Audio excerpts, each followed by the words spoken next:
Assalamualaikum warahmatullahi wabarakatuh. Saya Leani, pemilik dari Fitri Collection. Adapun perdagangan yang kita kelola adalah batik, bordir, juga bahan keki untuk PNS. Boleh Bu untuk dijelaskan secara singkat profil dari perusahaan Ibu atau sejarah berdirinya perusahaan Ibu? Saya dulu pertama adalah saya membuka Putri Pratiwi Batik, dan karena sudah saya wariskan kepada anak, saya sekarang memulai dari awal lagi dengan brand yang berbeda, yaitu Fitri Batik. Tapi pengalaman saya dulu pernah membuka Putri Pratiwi Batik yang di Kalengtongan.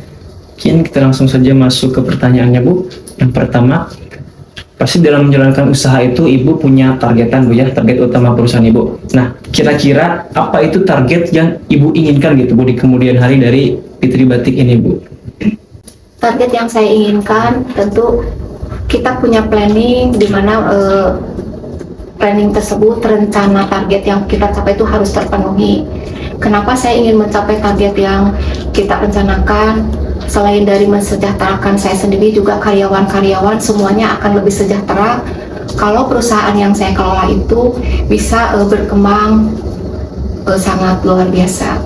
Dalam menjalankan strategi tersebut, kira-kira alat apa yang Ibu sering gunakan itu untuk mengontrol jalannya strategi tersebut gitu Bu? Apakah dari target penjualan, atau dari pembatasan biaya, atau pengawasan langsung dan lain sebagainya Bu?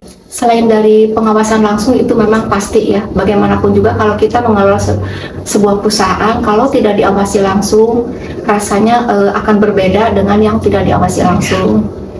Nah, terus untuk supaya mempertahankan, satu, saya mempertahankan relasi yang sudah ada, dan saya harus terus-terusan mencari relasi baru dalam penjualan.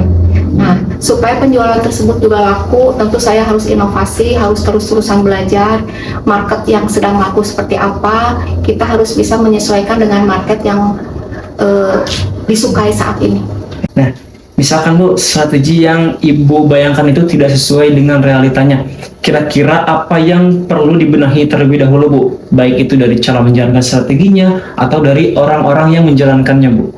Langkah awal, saya kumpulkan dulu semua tim saya, kita cross check kenapa ini sampai apa yang planning yang saya rencanakan tidak tercapai. Nah, di situ kita cari ke kelemahan-kelemahannya, dan kita berusaha supaya kelemahan-kelemahan itu bisa diselesaikan sehingga target yang seharusnya tercapai bisa tercapai pada akhirnya.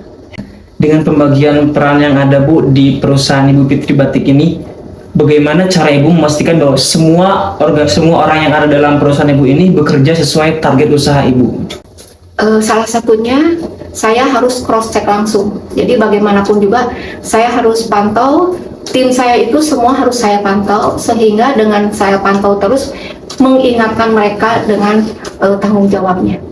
Nah Bu, untuk pembagian tugasnya bagaimana Bu? Misalkan ada yang bagian mencatat ini, itu misalnya Bu? Ya, itu memang kita sesuaikan, misalnya bagian untuk barang, untuk dan lain-lain, semuanya itu memang kita bagi-bagi. Untuk pembagian jabatan dan tugas ini mempengaruhi cara Ibu dalam merekrut atau menempatkan karyawan nggak Bu?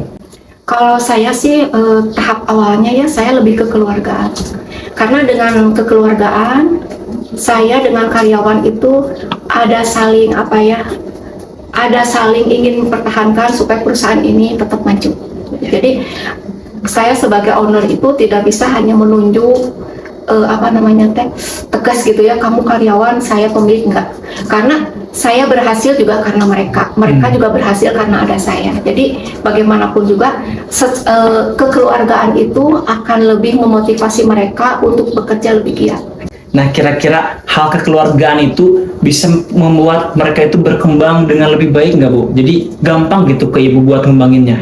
Kekeluargaan itu jauh lebih baik daripada berbicara atasan dan bawahan. Oh, iya. Jadi mereka itu nggak ngerasa saya itu bawahan, nggak. Jadi oh ya, kita itu satu keluarga, gimana caranya perusahaan ini harus maju, karena perusahaan maju, perusahaan berkembang, karyawan juga akan lebih sejahtera. Nah, misalkan nih Bu, struktur kerjanya itu diubah dari yang tadinya kekeluargaan, kemudian Ibu ingin menciptakan ada kepala bagian, kepala bagian, kepala bagian. Nah, kira-kira budaya kerja di sini tuh bakal berubah atau tetap mempertahankan kekeluargaan, Bu? Walaupun ada bagian-bagiannya, tetap kekeluargaan itu harus tetap kita pertahankan. Jadi kekeluargaan itu bukan maksudnya tidak ada batasan, tetap ada disiplin ya. Harus begini itu tetap ada. Tapi dengan kekeluargaan mereka itu nggak ngerasa seperti diperintah itu. Nah, misalkan Bu, dalam operasional nih, ada si karyawan yang melakukan kesalahan. Nah, bagaimana cara Ibu menegurnya, Bu? Saya akan panggil untuk berbicara berdua saja. Saya tanya alasannya, kenapa dia begitu. Selama dia masih bisa diperbaiki, saya akan tetap mempertahankan dia. Dengan catatan tidak melakukan kesalahan itu lagi. Terus Bu, bagaimana cara Ibu menilai kinerja karyawannya, Bu? Kan gini membuat batik, apakah dari pembuatannya yang paling banyak, atau dari hasil kerja, atau Ibu melihat langsung, oh ini yang paling banyak, oh ini yang paling sedikit? Saya lihat ya, saya harus lihat. Karena setiap karyawan itu dia punya kelebihan dan kekurangan masing-masing. Jadi saya lihat, kalau ini jagonya misalnya jagonya di pewarnaan, saya simpan dia di pewarnaan, jangan untuk dicetak gitu. Itu sih nanti kita harus lihat langsung gimana nih, oh ini kayaknya orang tuh cocoknya di sini. Jadi saya tidak akan memaksakan orang yang jago warna saya paksain untuk cetak. Itu akan berbahaya buat semuanya gitu, bisa jadi gagal. Bagaimana Ibu memastikan karyawan itu tetap rajin bekerja? Misalkan ya Bu, Ibu ada pemberian bonus, pujian, atau contohnya kayak THR gitu, Bu? Ya itu harus. Jadi kita juga dalam penjualan selain dari penghasilan pasti, kita kasih bonus kalau misalnya dia bisa melakukan penjualan yang luar biasa atau berapapun juga kita tetap hargai, sehingga memotivasi mereka dapat penghasilan lebih dari penghasilan yang seharusnya. Bagaimana cara karyawan itu disiplin? Apakah itu lewat contoh dari Ibu yang sudah datang tepat waktu, atau ada kebiasaan mereka tersendiri gitu, Bu? Pada umumnya sih kita ya sebagai owner harus dibiasakan kita yang tepat waktu dulu. Dengan kita tepat waktu, kalau misalnya mereka jam karet, karena umumnya di Indonesia itu sangat suka dengan jam karet ya. Nah, jadi kalau kita terus-terusan datang jam waktu sesuai dengan tepat waktu, mereka akan malu sendiri dan pada akhirnya mereka sadar bahwa itu hal yang tidak baik, karena itu juga kan akan pengaruh juga buat mereka. Keberhasilan satu perusahaan itu akan berdampak untuk mereka jadi sejahtera. Sejauh mana budaya kerja yang ada di perusahaan Ibu itu membantu Ibu mengontrol tanpa langsung turun ke lapangan, Bu? Saya tetap harus ke lapangan juga ya, harus dilihat sih, soalnya karena kalau ini kan kita kan produksi ya, jadi kita harus tetap kontrol ke lapangan. Seperti bordir juga, masalah pewarnaan misalnya gradasinya apa gitu, kita tetap harus pantau. Saya minta warnanya begini gitu. Jadi tetap bagaimanapun juga yang namanya batik ataupun bordir itu kan karya seni. Jadi nggak bisa kita semuanya gimana dia. Tetap kita sebagai owner harus pantau terus. Bu, misalkan Ibu tuh lagi berpergian keluar kota gitu karena ada suatu masalah mendadak atau ada keperluan mendadak. Nah, kira-kira bagaimana cara Ibu menyerahkan urusan ini ke operasional kepada karyawan supaya Ibu bisa tenang gitu, Bu, ketika meninggalkan operasionalnya? Saya serahkan tugas apa yang saya inginkan dan saya akan pantau kontak terus di jalan. Apakah ini udah betul atau belum gitu. Kita tetap diskusi. Karena bisa diskusi di mobil gitu juga pasti bisa. Terus Bu, cara Ibu untuk merekrut terus memperlakukan karyawan itu, nilai apa yang ingin Ibu tanamkan di semua karyawan Ibu kira-kira?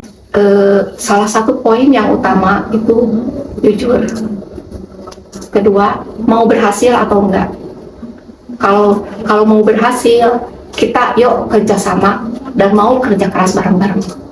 Nah, untuk Ibu menanamkan nilai-nilai seperti kejujuran yang tadi itu, cara Ibu buat karyawan itu ngerti bahwa jujur itu harus di perusahaan ini. Kira-kira ada pelatihan langsung atau lewat kebiasaan sehari-hari Ibu itu, Bu?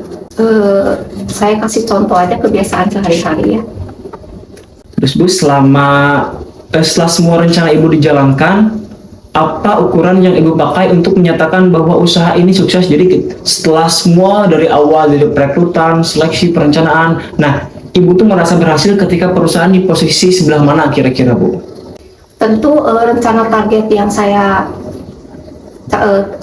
pencapaian dari target yang saya perhitungkan di awal ya itu harus tercapai. Tapi bagaimanapun juga kan kebutuhan itu terus meningkat. Jadi menurut saya sih yang namanya target mah ya akan terus bertambah. Jadi nggak bisa target segini stuck di situ, nggak bisa. Karena misalnya target segini udah kecapai, karyawan saya tuh dia dapat apa? Nah, kalau misalnya kita bisa mencapai lebih maksimal sehingga karyawan saya minimal misalnya mereka bisa punya rumah sendiri, bisa menyekolahkan anaknya dengan sejahtera. Nah, itu kan akan jauh lebih baik, tapi kan tidak bisa langsung seperti begitu. Mungkin untuk tahap awal kebutuhannya cukup seperti begini. Nah, setelah ternyata target kesini cuma kecapai karyawan tuh dapat income dari saya segini. Jadi kita harus apa lagi? Dan itu harus mereka juga harus mau kalau mereka mau sejahtera, mau sukses juga gitu. Mungkin ini jika hasil penjualannya tuh ternyata tidak sesuai target yang baru saja Ibu bilang bahwa bakal banyak. Iya. Nah, kira-kira bagaimana cara Ibu mencari tahu letak kesalahannya, Bu? Kita diskusi dengan tim semua. Kita diskusi, kita cari kesalahannya di mana. Kita semua diskusi. Nanti kita minta pendapat juga dari mereka. Karena semakin banyak pendapat itu, semakin banyak masukan itu akan lebih bagus. Belum tentu juga saya sebagai owner selalu benar. Bukan tidak mungkin karyawan saya mungkin jauh lebih benar dari saya. Jadi kita diskusi semua, kita cari titik permasalahannya, kita cari solusi sehingga hal tersebut jangan terulang lagi. Setelah mengetahui hasil dari penyebab kurang memuaskan yang tadi, kan udah diskusi nih. Nah, kira-kira langkah apa yang bakal Ibu lakuin supaya apa yang didiskusikan ini itu terimplementasi di perusahaan Ibu? Kita coba hasil diskusi tersebut, kita coba uji coba betul apa enggak gitu. Karena pengusaha juga kita ya nggak bisa langsung gini-gini, tetap ya kita juga ada uji coba, ada belajar, ada apa gitu. Ada nggak Bu gitu hal-hal yang berkesan atau gimana cara Ibu bisa memotivasi pemula-pemula yang sekarang mau merintis usahanya gitu Bu? Satu ya, mungkin kesempatan itu tidak akan datang dua kali. Satu hal yang perlu kita ingat, pada saat saya udah usia tua, menyesal kenapa dulu nggak begitu. Nah, kalau dulu kan banyak anak-anak muda tuh leha-leha, malas segala gitu. Nah, kita itu harus memotivasi diri sendiri, karena sekali waktu kalau kita udah usia tua, kita nggak punya apa-apa tuh gimana. Jadi walaupun kita capek 28 jam pun harus kita kerjakan kalau kita pengen sukses, karena tidak ada hal yang tidak mungkin kalau kita mau kerja keras. Nah, jadi dan jangan pernah orang kan biasanya usaha ini gagal, terus males gitu. Jadi kita harus belajar dari satu kegagalan. Kenapa ya kok bisa gagal? Tapi kita kan jangan mau gagal terus-terusan. Nah, salah satunya untuk kita tidak gagal, kita harus mau belajar dulu. Jadi sebelum kita memulai usaha, sebetulnya hal yang paling bagus, karena umumnya di kita itu gini, orang tua kasih modal sok buka toko, padahal itu kan nggak tahu. Nah, yang paling bagus sebetulnya kalau misalnya dia mau buka toko besi, kenapa dia nggak bekerja dulu di toko besi selama 1 tahun dia kerja? Mungkin untuk orang kaya tuh merasa, gengsinya anak saya sarjana kerja di toko besi, kuli ya, gajinya paling berapa, mungkin 700 atau berapa satu bulan. Tapi bukan itu yang kita lihat, ilmunya. Ilmu gimana cara toko besi tersebut bisa laku, bisa apa, kita kan belajar. Jadi pada saat kita memulai bisnis, kita udah punya ilmu. Nah, umumnya di Indonesia, itu apalagi anak-anak orang kaya itu aja buka dulu, buka bisnis ini, buka bisnis itu, padahal dia nggak tahu. Karena semua bisnis itu kan ada plus minus, ada resiko yang harus ditanggung. Kecuali kalau mau uangnya habis semua gitu. Kalau mau uang kita lebih berharga, lebih bermanfaat, sebaiknya kita itu bekerja dulu. Ya, oke. Itu hal yang sangat bagus. Karena sekarang kita hitung-hitungan sebetulnya ya, bekerja atau jadi pengusaha itu dua hal yang sangat berbeda. Kalau jadi karyawan itu udah pasti bekerja dari jam sekian sampai jam sekian, tiap tanggal 1 dapat sekian. Nah, yang jadi pertanyaan, berapa puluh tahun kita akan bekerja dan berapa income yang kita peroleh sekian tahun. Nah, kalau pengusaha itu jatuh bangun, bisa jatuh, bisa maju, bisa apa. Nah, untuk menghindari jatuh bangun itu, makanya lebih baik belajar dulu. belajar dulu supaya kalau sekali waktu kita jadi pengusaha itu lebih lebih aman. Terus juga jangan terlalu konsumtif, karena kan kadang-kadang kalau pengusaha itu bisa aja dikasih barang sama orang lain, berarti itu kan uang orang lain. Nah, kebawa sama gaya hidup, misalnya pengen cepet-cepet bikin rumah bagus atau umroh tiap bulan, itu semua boleh asal dari untung. Jadi jangan dari modal untuk gaya-gayaan. Jadi intinya pengusaha itu harus lebih memiliki keuangan.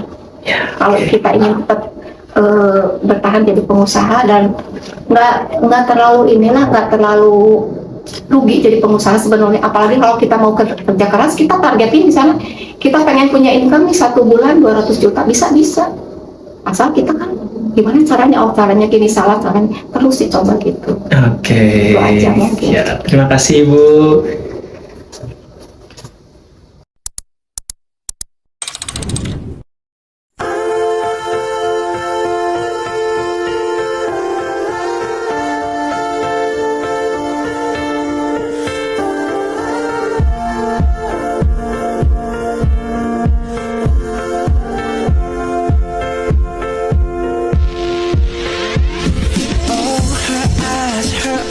Make the stars look like they're not shining.